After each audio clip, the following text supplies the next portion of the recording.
कार्तिकेय दीक्षित जी, yes. Radhe Radhe, जय श्री राम। राधे राधे महाराज जी। महाराज जी, नर का नारायण से मिलन कब होता है? उसका आत्मसमर्पण प्रथम और अंतिम लक्ष्य क्या है? क्या संकेत हैं कि हम सही जगह पे पहुंच चुके हैं महाराज? देखो, प्रथम संकेत तो हमें मनुष्य शरीर मिला, ये भगवान की विशिष्ट कृपा है।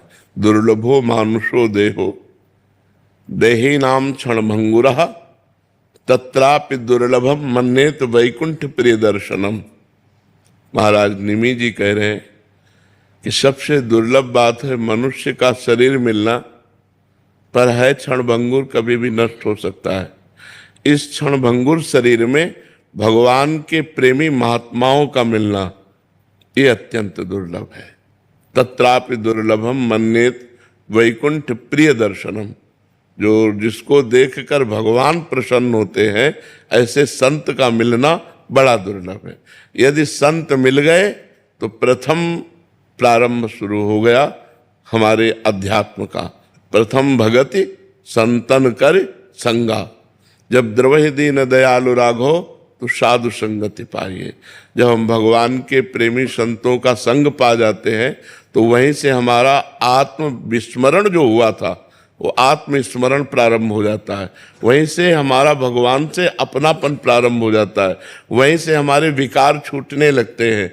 वहीं से हमारे देह भाव में कुल्हाड़ चलने लगती है, विवेक की कुल्हाड़ देह भाव में चलने लगती है। और जैसे जैसे हमारा देह भाव छूटा, सांसारिक चिंतन छूटा और भगवान का निरंतर चिंतन और भगवद अर्पित आचरण, तदर्पिता अखिलाचारिता तद्स्मरणेन परम व्याकुलते थे। समस्त आचरण भगवान को समर्पित और भगवान का एक क्षण के लिए भी विस्मरण असह्य हो जाए तो समझ लेना चाहिए हमारा जीवन भगवत मार्ग में अग्रसर हो रहा है।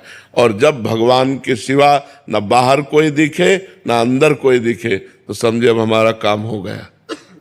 जब बाहर भी जड़ चैतन्य में वासुदेवा सर्वमिति समहात्मा सुदुर्लभा, सर्वत्र भगवान वासुदेव विराजमान है।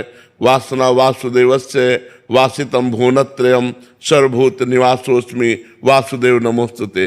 भगवान वासुदेव की ही इच्छा से ये समस्त जगत का वास हुआ और इस जगत में जो बसा वो भी वासुदेव ही है।